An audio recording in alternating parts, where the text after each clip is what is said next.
네, 원화의 가치를 고정시키는 원화 스테이블 코인 발행에 대한 기대감이 아주 높습니다. 이창용 한국은행 총재는 원화 스테이블 코인이 기술적인 면이나 자본 규제 회피 측면에서 우려되고 있다고 경고했는데 관련 업계에서는 글로벌 추세에 뒤지면 통화 주권을 위협받을 수 있다며 서둘러야 한다고 주장하고 있죠. 증시에서도 스테이블 코인 관련 종목들이 널뛰고 있습니다. 네, 이재명 정부 들어 급부상하고 있는 원화 스테이블 코인 두 분과 얘기 나눠보겠습니다.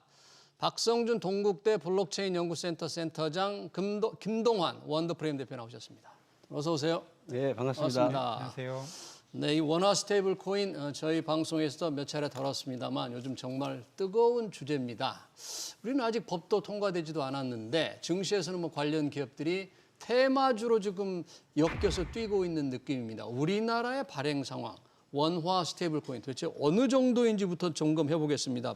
박성준 교수님, 어떤 상황이에요? 우리나라는 지금 원화 스테이블 코인이? 지금 시장에서의 가장 핫 이슈죠. 예. 네, 그러니까 새 정부 들어서 스테이블 코인에 대한 허용에 대한 이제 뉘앙스가 나오니까 그러니까 원화 기반 스테이블 코인에 대해서 시장에서 사실 그동안 준비를 좀 하고 있었습니다. 시장에서는. 네, 근데 예. 그게 이제 법 제도에 대한 그 일정이 잘 보이진 않기 때문에 이제 언더그라운드에서만 준비하고 있었는데 이번에 디지털 자산 기본법 발의안에서도 디지털 자산 기본법. 기본법 발의안에서도 이제 스테이블 코인에 대한 그 조항이 들어가 있고요.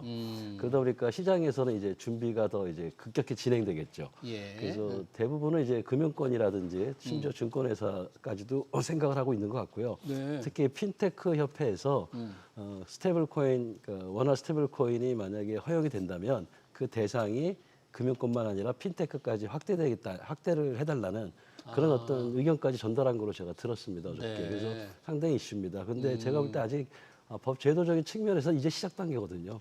이제 논의하고 원화 기반 스테이블 코인에 뭐 우려되는 문제점에 대해서 이제 한국은행이나 금융당국이 네. 계속 얘기를 하고 있지 않습니까? 예. 그래서 법 제도적인 면에서는 그렇게 빨리 진행될 것 같지는 않습니다. 예. 지금 법이 아직 통과가 안 됐잖아요. 안 말씀하신 됐습니다. 디지털 자산 기본법이 이제 발의는 돼 있는데 예. 이 법이 통과되는데도 조금 시간이 걸릴 수도 있고 그렇죠. 통과되더라도 뭐 시행령도 마련이 돼야 될 테고 뭐 제도 다 갖춰야 될 텐데 투자자들이 기대한 만큼 바로 되지는 않을 수도 있겠어요. 예, 제가 볼 때는 아무리 빨라야 죄송합니다. 아무리 빨라야 뭐 내년 초? 내년 초. 예, 내년 초로 보는 것도 굉장히 빠른 거죠.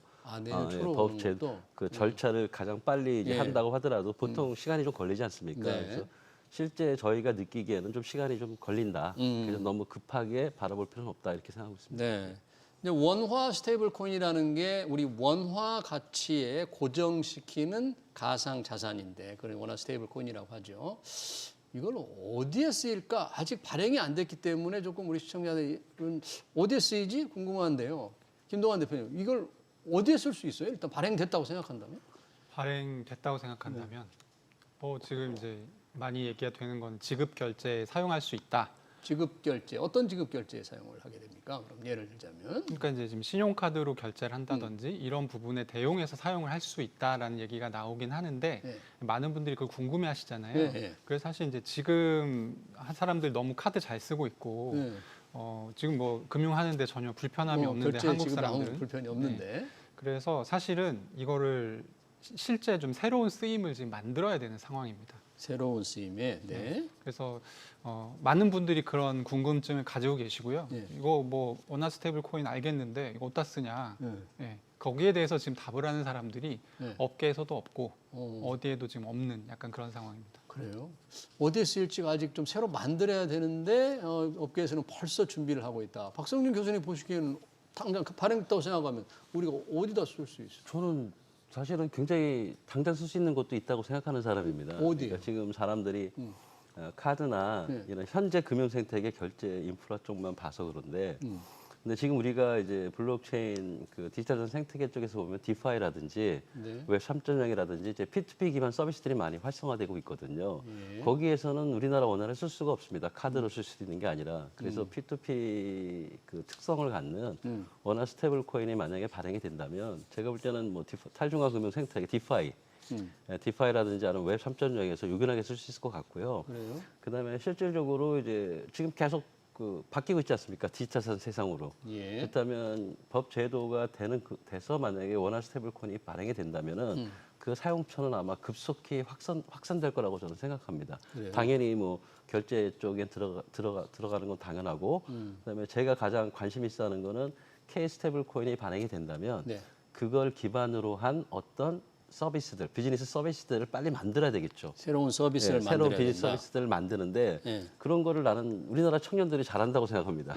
그래서 저는 청년들이 K 원화 기반 스테이블 코인을 가지고 할 수 있는 새로운 신개념의 비즈니스 모델을 빨리 창출한다면은 충분히 저는 경쟁력이 있다고 보는 사람입니다. 그러네요. 지금 과연 발행이 안 됐기 때문에 발행된다면 어떻게 될까 좀 궁금한데 일각에서는 이게 달러 스테이블 코인, 달러의 가치를 고정시키는 가상자산은 지금 많이 미국에 쓰이고 있는데 이게 원화 스테이블 코인을 발행하려면 뭐 통화 주권이 위협받는다. 조금 모호한 주장입니다만은 이런 주장을 하는 분이 있는데 왜 그런 거죠? 통화 주권을 위협받는다는 건 뭡니까? 이제 달러 스테이블 코인 같은 경우는 예. 달러잖아요. 예. 달러인데 그 민간에서 이제 찍어내는 달러라고 보시면 되거든요. 미국에서는 이걸 달러라고 인정을 안 합니다. 지금 나와 있는 법에서는 예. 그런 홍보를 할 수 없게 돼 있고요. 예. 근데 일반 쓰는 사람들 입장에서는 저건 달러다라는 예. 생각이 들 수밖에 없어요. 왜냐하면 컨셉 자체가 1달러랑 똑같은 가치를 가지는 재화이기 때문에 그런 생각을 할 수밖에 없고 그렇게 된다라고 하면 지금 이제 이 달러 스테이블 코인을 누가 찍을 것이냐 해서 두 부류가 지금 꼽히고 있거든요. 미국에서는 예. 하나는 은행권이고 은행권. 하나는 빅테크입니다. 예. 우리가 빅테크. 보통 이제 메타, 구글, 애플, 뭐 테슬라 이렇게 부르는. 네. 근데 이제 이런 곳들이 사실 달러 스테이블 코인을 찍어서 이제 글로벌리 이 장사를 하는 곳들이잖아요. 예. 그렇다고 하면 이제 자기들의 어떤 생태계를 더 공고하게 구축할 수가 있죠. 그리고 달러 스테이블 코인을 일단 찍게 되면 만드는 과정에서 국채를 담보로 하기 때문에 미국 국채를 그렇죠. 담보로. 약 4%의 연 4% 정도의 이자 수익이 이제 생깁니다. 그러니까 이걸 발행하기만 해도 발행하면 예, 네. 물론 이제 사용해서 운영하는 비용이 있겠습니다만 예. 아주 그냥 노골적으로 거칠게 얘기하자면 테슬라 차 가격을 그만큼 할인해 줄 수 있게 되는 거예요. 달러 스테이블 코인을 갖게 되면. 달러 그러면- 스테이블 코인을 발행하게 되면 거기에 이제 국채를 담보로 확실하게 맡겨야 되니까 거기 네. 수익이 생긴다 그런 얘기예요. 국채 이자 수익이 이자 생깁니다. 수익이. 네, 그래서 이제 미국 기업들이 굉장히 장사하기가 이제 편해지는 환경이 조성이 되고 네. 이 아까 처음에 질문자님께서 네. 진행자님께서 물어보신 이게 달러 주권과 네, 통화 주권. 네. 어떤 관련이 있냐? 그러면 이제 사실 이거를 한국에서 테슬라 사는 사람들이 처음 이제 자연스럽게 쓰기 시작할 겁니다. 테슬라 사는 거를 달러 스테이블 코인으로 달러 쓴다. 스테이블 코인으로 결제하면 할인을 해줄 테니까. 그러면 거기서 이제 이게 이제 달러나 다름없는 거기 때문에 이걸 더 많이 사용하는 사람들이 늘어날 거고 예. 이걸 많이 사용하는 사람들이 늘어날수록 그만큼 원화 사용이 줄어들게 되는 효과가 있습니다. 네. 그래서 이제 통화 주권 얘기가 나오는 것이고요. 네, 이런 부분들은 지금 많이 얘기가 나오고 있는 부분입니다. 그래요. 이제 결제 관행 통화 주권 굉장히 글로벌 경제 전반에 영향을 아주 크게 미칠 것 같은데 그래서 그런지 이창용 한국은행 총재가 원화 스테이블 코인 발행에 대해서 뭐 반대하지는 않는데 굉장히 신중하게 얘기를 했더라고요. 원화 스테이블 코인 발행이 자본 유출 그리고 통화 정책 유효성 약화로 이어질 수 있다. 상당히 좀 우려스러운 얘기를 했는데 중앙은행 총재가 왜 이렇게 걱정을 하는 발언을 했죠? 근데 걱정하실 수밖에 없는 게요. 네. 일단 한국은행 제가 이렇게 여러 가지 얘기를 들은 바로는 한국은행 입장에서는 그 원화 기반 스테이블 코인을 우리나라 원화 화폐로 취급하시는 것 같아요. 아, 화폐로 화폐처럼 보시는 것 같아요. 건조한다. 예, 그러니까 이제 화폐 이제 발권력에 대한 어떻게 보면은 그 정책적인 문제도 있는 거고 더 중요한 거는 원화 스테이블 코인이 이제 발행이 되면은 그건 디지털로 P2P로 이제 해외로 유출될 수가 있잖아요. 그러니까 쉽게 얘기하면 이제 외부 국부 유출도 있고, 예. 그 다음에 어떻게 보면은 외부에 나간 그 원화 기반 스테이블 코인들이 외국에 한꺼번에 이렇게 쭉 나갔다가 이제 갑자기 이제 우리나라에 어떤 리스크가 생겨서 그게 한꺼번에 만약에 팔겠다고 들어온다 그러면은 우리나라에 대한 어떤 그 부담을 견딜 수가 없는 거죠. 그런 통화 관련에 대한 부담을 견딜 수가 없기 때문에 제가 볼 때 그 한국은행 총재님께서 말씀하시는 우려는 저는 자연스러운 현상이라고 생각을 합니다. 네. 근데 문제는 한국은행 총재님도 이걸 그래서 못하겠다라는 그 뉘앙스는 아니신 것 같아요. 반대하진 않는다 예, 이런 그런 전제조건을 뉘앙스는 아니기 달았더라고요. 때문에 그럼 한국은행에서 우려하는 그러한 리스크적인 측면을 우리가 어떻게 제도를 잘 관리해서 리스크 해지를 하겠느냐 이거에 대한 좀 논의가 좀 빨리 됐으면 좋겠다는 게 제 입장입니다. 네, 우선 그런 논의를 먼저 하자. 그러다 보니까 이창용 총재가 한 얘기지만 먼저 은행부터 발행하게 한 다음에 추이를 지켜보자. 이런 주장을 했어요. 이창용 하는 총재는. 근데 아까 말씀하신 대로 핀테크 협회에서는 핀테크 회사들도 함께 좀 발행해야 되는 게 아니냐 이렇게 주장을 하는데 어떻게 하는 게 바람직할까요? 어떤 게 좋은 거예요? 이게 이제 바람직하다라고 말할 수가 없는 게요. 뭘 선택하든지 거기에 상응하는 부작용이 있습니다. 아, 어떻게 해요? 네. 가령 이제 은행 먼저 열어준다라고 하면 안정적인 운영은 될 테지만 예. 은행 입장에서 이제 이해상충이라기보다는 예. 자기들이 이미 하고 있는 사업이랑 충돌이 됩니다. 어떻게 충돌이 되죠? 지금 원화 스테이블 코인 같은 경우는 결국에는 내가 가지고 있는 돈을 집어넣고 원화 스테이블 코인을 받아서 그걸 사용하는 방식이거든요. 네. 예금이랑 똑같아요. 그래서 은행 입장에서는 이 예금이랑 달리 이게 똑같은데 이 예금 같은 경우는 그래도 우리가 이제 대출 같은 것도 돌릴 수가 있고 그렇지 네. 않습니까? 그렇죠. 근데 원화 스테이블 코인으로 들어오는 돈은 그러니까 이게 모든 게 아직 법이 정해져 있지 않아서 않아서 좀 그렇지. 얘기하기 어려운 부분이지만 지금 이 법제에 대해서 제일 앞서가고 있는 나라는 현재는 미국이니까 예. 미국 같은 나라는 안전자산 투자 말고는 못하게 되어 있어요. 지금 분위기가 그렇게 가고 있습니다. 안전자산 투자. 네. 아, 그러니까 이 원화 스테이블 코인을 돈을 넣고 그만큼에 상응하는 코인을 예. 발행을 하는 방식인데 예. 그래서 가치가 유지가 되는 방식인데 예. 그러니까 이제 쉽게 얘기하면 달러나 아니면 뭘 이렇게 돈을 넣고 이제 달러 스테이블 코인을 발행을 하면 미국에서는 네. 그 달러만큼의 국채를 사서 여기다 넣습니다. 아, 국채를. 네. 근데 이제 국채 말고 다른 걸로 운용을 할 수도 있잖아요. 예. 근데 이걸 허용하지 않는 쪽으로 논의가 지금 진행이 되고 있어요. 미국 네. 의회에서. 그러면 여기서 먼저 법이 이렇게 정해지면 저는 한국에서도 같은 식으로 정해질 가능성이 굉장히 높다 보는데 네. 그렇게 따지면 은행은 네. 사실 이거를 굳이 의회해서 뭐 예금 그렇지 않아도 다 받고 있고. 네, 예금 그렇지 않아도 잘 받고 어, 있고 어. 그리고 이거를 만약에 예금 안 하고 사람들이 원화 스테이블 코인으로 바꾼다고 쳐요. 네. 그럼 그 돈은 운용을 할 수가 없게 되는 거예요. 예, 네, 그러네요. 안전자산 뭐 제외하고는 원화 국채만 사야 된다 그렇게 되면 그게 원화 국채든 뭐 미국 국채든 미국 국채만 사야 된다면 지금 이제 어느 정도로 이게 초기 단계냐면 어, 원화 스테이블 코인에 들어가는 준비금을 자산을 예. 이걸 미국 국채도 해줄 거냐 아니면 한국의 국채만 넣게 될 거냐 여기 또 한번. 이제 굉장히 달라집니다. 미국 예. 국채는 4%인데 한국 국채는 3%에서 뭐 단기 국채는 그보다 이율이 낮으니까요. 예. 그런 문제들이 있습니다. 예.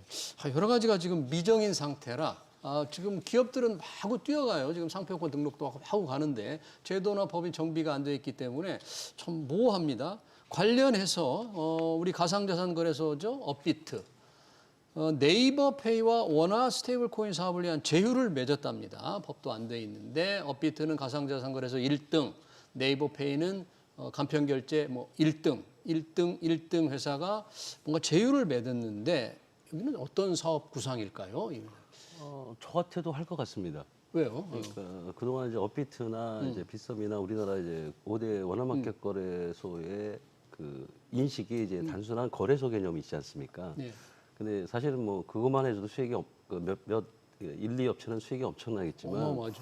근데 이제 새로운 단순히 암호화폐 거래소 업체들은 그냥 암호화폐 거래소 중개업체입니다. 중개 수수료 먹는 업체고 우리나라에서 아직 뭐 그 뭐냐면 파생 상품이라든지 이런 걸 허용을 안 하지 않습니까? 그거 중에 하나가 뭐냐면 걔네들은 이제 금융회사는 아니라는 거죠. 그렇죠. 증권회사도 아니고 그렇다면 이제 네이버 그 암호화폐 거래소들은 또 다른 신사업을 창출해야 됩니다. 그 신사업 창출의 하나로 가장 암호화폐 거래소에 친근한 자기들의 경쟁력을 가지고 예. 원화 기반 스테이블 코인을 가지고 뭐 결제 인프라 플랫폼 사업에 도입을 한다든지. 결제. 그러니까 예를 들어서 업비트 같은 경우가 단순히 거래 플랫폼 사업자에서 이제는 금융 플랫폼 사업자로 갈 수 있는 발판을 만드는 것만 해도 저는 대단하게 보고 있는 거고요. 예. 두 번째는 뭐냐면은 법제도 사실 저도 법제도가 아직 구체되지 않아가지고 그러니까요. 뭐라고 말씀드릴 수 없는데 그리고 경쟁력 측면에서 저는 굉장히 있다고 보는 게요. 경쟁력이요? 예, 왜냐하면은 이미 그 원화 기반 스테이블 코인을 쓰는 사람들은 그 블록체인 특성상 지갑이라는 걸 다시 다운로드 받아야 됩니다. 가상자산 예, 지갑. 그렇죠. 암호화폐 가상 지갑. 우리나라에서 아직은 가상자산이라고 암호화폐 하니까 지갑, 예. 암호화폐 지갑을 다운로드 받는데 이미 그 원화마켓 거래소들은 수백만의 지갑을 보유한 대상이 있는 거죠, 거래 대상들이. 그렇죠. 그러니까 그 사람들한테는 지갑이라는 게 굉장히 편하지 않습니까? 예. 그리고 많이 써봤기 때문에 접근할 수 있는 고객층이 확보돼 있다. 이런 측면에서 저는 저 같아도 할 것 같습니다. 그러네요. 예.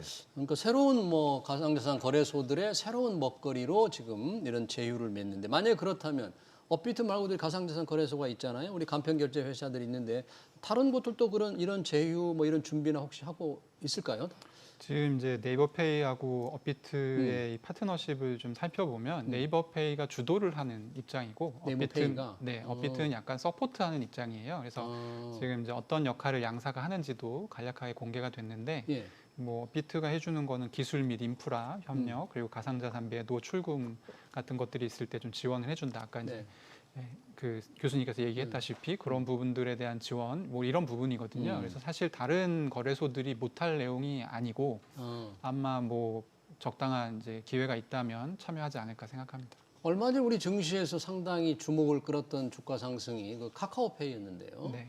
그것도 이제 이런 어떤 블록체인 관련된 이런 원화 스테이블 코인 관련된 기대감인데 똑같을까요? 그럼 카카오페이가 그런 기대감이 살아있는 게 네이버페이처럼 다른 데 자산 제휴를 맺어서 뭔가 하려고 하는 그런 기대감입니까? 두 가지가 다른데요. 네. 저는 개인적으로 생각할 때는 네이버 쪽이 이번 기회가 좀 더 절실할 거다라고 생각을 하고 있고요. 왜 그러죠? 왜냐하면 이걸 하게 되면 은행을 열어달라는 얘기를 할 수가 있거든요. 은행을 열어달라. 네, 원화 은행을 스테이블 영업 인가를 해달라. 그렇죠. 원화 스테이블 코인을 만약에 이제 여기서 발행을 본격적으로 하겠다. 그러면 그 담보금 내지는 준비금을 예치시킬 은행이 필요합니다. 준비금을. 네, 그렇죠. 미국에서도 지금 보통은 이제 제3의 은행을 놓고서 사업을 해오는데 예. 지금 미국이 디지털 자산 관련해서 규제가 이렇게 많이 풀리는 상황이거든요. 예. 그러다 보니까 발행사라고 하는 곳들이 우리 은행 인가 내주세요라는 지금 요청을 하고 있어요. 그래서 은행 인가를 요구하는군요. 네, 그래서 카카오 세계관에는 지금 은행이 있잖아요. 그렇죠. 카카오뱅크가 있지만 네이버는 없으니까 네이버 네이버가 조금 더 궁합이 잘 맞고 또 하나는 카카오 같은 경우는 이게 결국에 이제 핀테크 기업들이 왜 각광을 받냐면 핀테크 기업들은 이 스테이블 코인 사업에서 직접적인 이익이 나지 않아도 예. 이거를 활용할 수 있는 방안이 많아요. 이 이 안에서 결제 네트워크를 구축하는 것만으로도 예. 사실 이제 락인 효과도 누릴 수가 있고 여러 가지 확장할 수 있는 그런 부분들이 많은데 지금 사업하는 거를 보면 네이버 쪽이 조금 더 다양하게 다양한 생태계를 갖추고 있다라고 할 수 있기 때문에 그두 가지 측면에서 보면 카카오보다는 네이버 쪽이 조금 더 우위에 있다라고 저는 개인적으로 생각합니다. 그리고 원화 스테이블 코인 발행에서 더 절실하다. 그렇죠. 지금 카카오는 나름대로 페이는 은행이 있으니까. 지금 달러 스테이블 코인 발행이 굉장히 늘어나고 있는데 관련해서 미국에서 USDC 스테이블 코인이죠.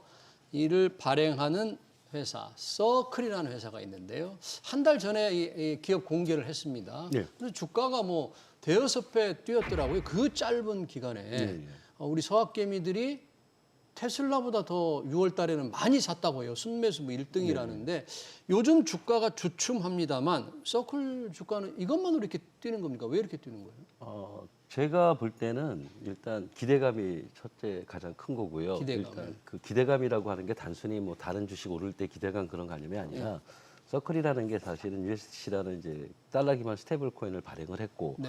그게 이제 제도화 될 거라는 게 일단 확실시 되는 거죠. 지니스 법트라든지 제도화에 대한 어떤 이제 뭐라 그럴까 의심이 좀 사라진다고 할까? 법안이 확실히 최종 통과될 거다. 통과될 거라는 어떤 확신이 들고 예. 실질적으로 그 일정 부분 수익도 올리고 있습니다. 어떻게 수익을 내죠? 거기도 운영 수익이겠죠. 거기도 거의. 운영 수익이군요. 거기도 운영 수익이겠죠. 아까 말한 뭐 4% 말씀하시는데 예. 운영 수익이 아마 전체 수익이 한 8, 90% 되는 거고요. 예. 그건 이제 기본적으로 지속 가능한 수익이기 때문에 그런 측면이 있고 그리고 또 그런 걸 봐서 그런지 몇 개 기관들이 대규모 투자를 단행한 걸로 알고 있습니다. 네. 그런 여러 가지 환경이 아마 서클의 주가를 올린 거는 분명히 이제 그 충분한 이유가 있다고 보는 건데 네. 문제는 저는 아직은 좀 리스크가 있다. 예, 리스크. 과연 그게 제도 미국도 사실은 지니어스 액트가 통과됐다 하지만은 실질적으로 다른 또 법안이 또 있거든요. 다른 법안이 있어요? 제가 이제 기억을 못해 한 두세 개 법안이 더 있어가지고 예. 어떻게 지도가 이제 구체화되고 어떤 그림이 그려질지에 대해서는 100% 확신할 수가 없거든요. 네. 그래서 그런 리스크 말고는 제가 볼 때는 뭐 주가가 뛰는 거는 저는 당연한 흐름이라고 생각합니다. 예. 수익도 운용 수익이 있다. 그런데 이제 IPO 기업 공개 후에 정말 실적이 뒷받침이 된다면 이제 주가가 더 오를 수 있는데 현재는 아까 말씀하신 뭐 그런 약간의 리스크 때문인지 주가가 좀 조정을 받고 있는데요. 이런 걸 뭐 어떻게 봐야 될지 향후 주가 전망은 어떻게 해야 될지 좀 궁금하네요. 함께 발행한 코인베이스는 또 어떤지. 이제 제가 아까 이게 사실 발행사 입장에서는 그다지 먹거리가 안 될 가능성이 높다. 발행사에서는 네, 얘기를 드렸는데 이 서클 사례 때문에 사실은 그렇게 얘기가 좀 되고 있습니다. 왜냐하면 서클 같은 경우는 지금 시가총액 기준으로 글로벌 2위 스테이블 코인 발행사거든요. 예. 이번에 이제 상장을 했고 올라가는 이유는 명확한 것이 예. 미국 정부가 스테이블 코인을 활성화시키겠다고 했는데 그래서 투자할 곳이 서클 말고 없습니다. 서클 말고. 유일한 발행 상장사, 상장된 유일한 발행사예요. 예. 그래서 서클 말고 살 게 없고, 근데 작년 같은 경우에 지금 이 친구들이 수익을 얼마 냈냐면 한 1억 6천만 달러 정도 냈습니다. 1억 6천만 달러. 이거 다 운용 수익이겠네요.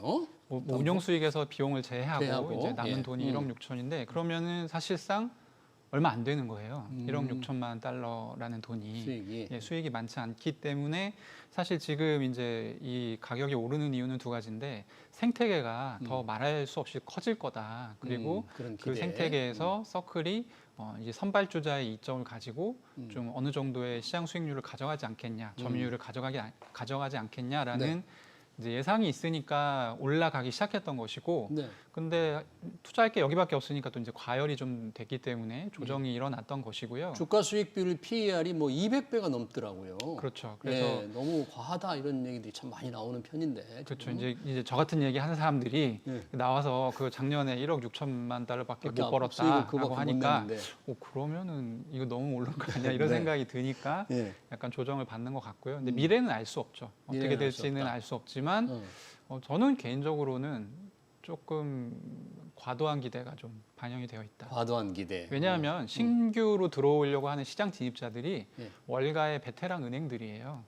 아, 네, 예. 뭐 달러 스테이블 코인 발행을 위해서 그렇죠. 들어오려고 뭐 하는 시티은행이라든지 뭐 JP모건이라든지 이런 예. 곳들이 이제 들어오는데 사실 스테이블 코인 발행에 있어서 기술적인 어떤 그 선점 효과랄 게 별로 없거든요. 선점 효과가 그러니까 기술적으로 굉장히 기술적으로. 뛰어난 스테이블 코인 발행사는 없어요 지금. 누구나 그냥 하려고 하면 사실 규제 때문에 못했던 것이기 때문에. 근데 월가의 기업들이 들어왔을 때 서클이 지금의 어떤 점유율을 지킬 수 있을까? 시가총액 2위인데. 지금 점유율이 전체 달러 스테이블 코인에서 뭐 한 30% 됩니까? 안 됩니까? 네, 한 20-30% 정도 되는 20%? 정확하게 제가 지금 기억을 예, 못하는데 네. 하여튼 그 정도 되는 걸로 알고 있습니다. 그러네요. 그래서 그런지 이거는 뭐 일부 투자 기관의 전망이니까요. 여러 가지 전망이 있을 때 JP 모건이 그랬더라고요. 너무 고평가돼 있다. 목표가는 80달러. 지금 주가 한 108, 90 정도 되는 것 같은데 너무 낮게 목표가를 제시했어요. 그런데 아까 이제 실적이 조금 계속 운용 수익이 계속 올라가고 IPO 이후에 첫 실적이 공개돼봐야 알겠습니다만 이게 정말 전망이 엇갈리네요. 우리 소학개미들이 지금 잠 못 이루고 이 투자를 하고 있는데 어떻게 접근을 해서 어떻게 더 봐야 될지 우리 김동완 대표는 조금 이제 신중하게 접근을 해야 된다고 말씀해 주셨는데.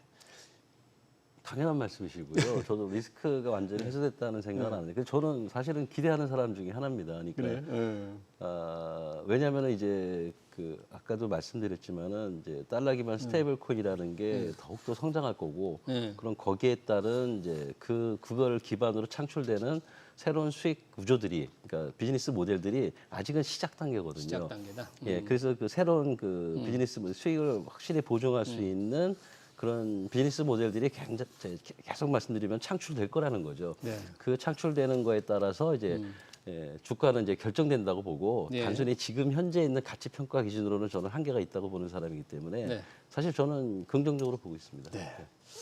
아까 김동완 대표님이 이제 스테이블 코인 발행 회사들이 은행을 필요로 하는 이유를 잠깐 언급을 하셨기 때문에 지금 가상화폐 리플도 그 리플 발행 리플랩스도 미 연방 당국에 은행업 신가를 했다고 합니다. 아무래도 신뢰도도 높이고 또 뭔가 맡겨야 되기 때문에 은행이 필요한 것 같고요.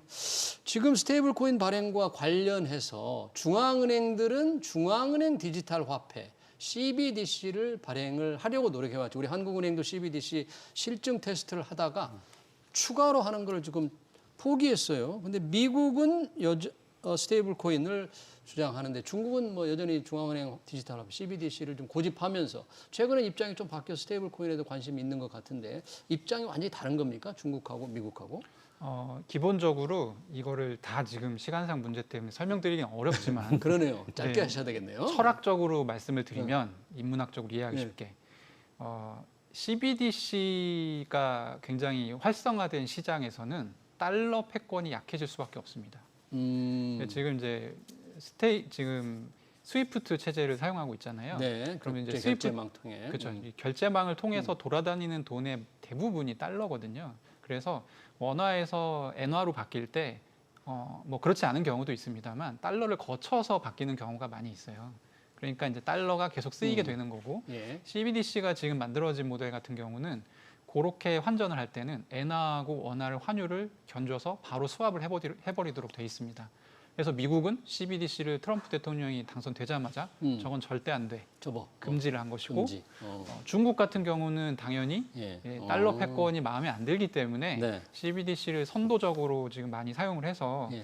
내부에서는 중국 안에서는 굉장히 많이 사용되고 있어요. 이제 벌써 그래요? 한 2024년 7월 기준으로 거래 규모가 1조 달러 정도 되고요. 네. 그리고 CBDC 개인 지갑이 거의 한 2억 개 정도 오. 벌써 달성을 했고요. 그러니까 굉장히 활발하게 사용하고 있는데 최근에 스테이블 코인을 또 들고 나온 건 뭐냐면 중국이. 예. 그러니까 이 스테이블 코인이라는 거는 언제 쓰면 좋냐면 다른 나라의 통화 주권을 뺏으러 갈 때 쓰기가 좋아요. 네. 그래서 이제 위안화 지금 중국도 뭐 이렇게 그 뭐였죠? 네. 1대1로라든지 그런 네. 거 할 때 위안화 쓰게끔 많이 유도를 했고 그럼 그 나라들한테서 똑같이 위안화 스테이블 코인을 돌리게 할 수 있는 거거든요. 네. 그런 일환이 아닐까 싶습니다. 그러네요. CBDC와의 또 스테이블 코인과 이제 관계를 좀 들었고요. 자, 국내 스테이블 코인 발행이 원화 스테이블 코인 발행이 이제 법과 제도가 정비되면 이제 발행이 될 텐데 이제 그렇게 우리가 이제 기대와 예상을 하고 있잖아요. 만약에 허용되면 어떤 산업 또 어떤 기업들이 조금 이게 혜택을 받게 될까요? 일단 아직은 이제 눈에 보이는 게 없으니까 사람들이 많은 의문을 가지고 계십니다. 예. 근데 그래서 일단 지금 현재 제도상으로 봤을 때는 허용하는 측면에서는 금융 생태계, 금융 생태계. 그다음에 이제 핀테크, 예. 그다음에 이제 일반 기업체로 간다고 얘기를 하는데 예.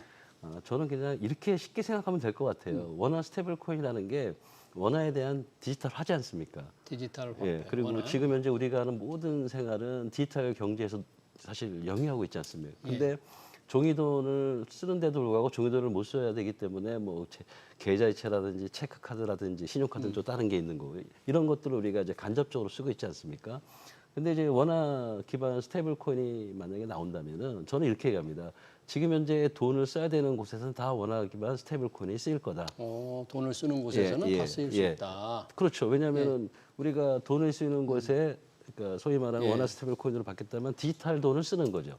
현재 돈을 디지털 돈으로 바꿔서 그래서 모든 곳에 쓰이기 때문에 저는 모든 기업들이 잠재적 그 수혜주라고 생각을 해요. 예. 문제는 뭐냐면은 그렇다면 이제 원화 기반 스테이블 코인이라는 하나의 수단이 주어졌지 않습니까? 예. 그럼 그 수단을 가지고 우리가 어떻게 계속 말씀드린 수익 창출할 수 있는가? 그거에 대한 생각이 그 기획력이라고 할까요? 알겠습니다. 예, 그런 게 중요하지. 저는 모든 기업이 잠재적 수혜 기간이라고 네. 생각합니다. 그리고 짧게요. 미국은 스테이블 코인 발행 관련 지니어스 액트가 최종 통과가 안 됐잖아요. 법이 예, 없잖아요. 맞습니다. 예. 근데 많이 발행되고 있고 예. 우리도 법이 없는데 우리는 네. 전혀 발행을 못 하잖아요. 예. 왜 그렇죠? 미국은 법이 없어도 마음대로 발행하고 우리는 법이 없다고 발행을 못 하고. 예, 제가 들은 바로는 이제 미국은 이제 하지 말라는 것 빼고는 다 한다 그러고요. 우리나라는 이제 하라는 거 말고는 하지 못하지 않습니까? 규제 어떤 때문에. 법제도 아니면은 그 구조, 그러니까 네. 정책법 규조의 차이겠죠. 알겠습니다. 네, 스테이블 코인 발행 관련한 국제적인 흐름 그리고 원화 스테이블 코인 관련 전망 잘 들었습니다. 지금까지 박성준 동국대 블록체인 연구센터 센터장, 김동환 원더프레임 대표였습니다. 고맙습니다. 네, 감사합니다.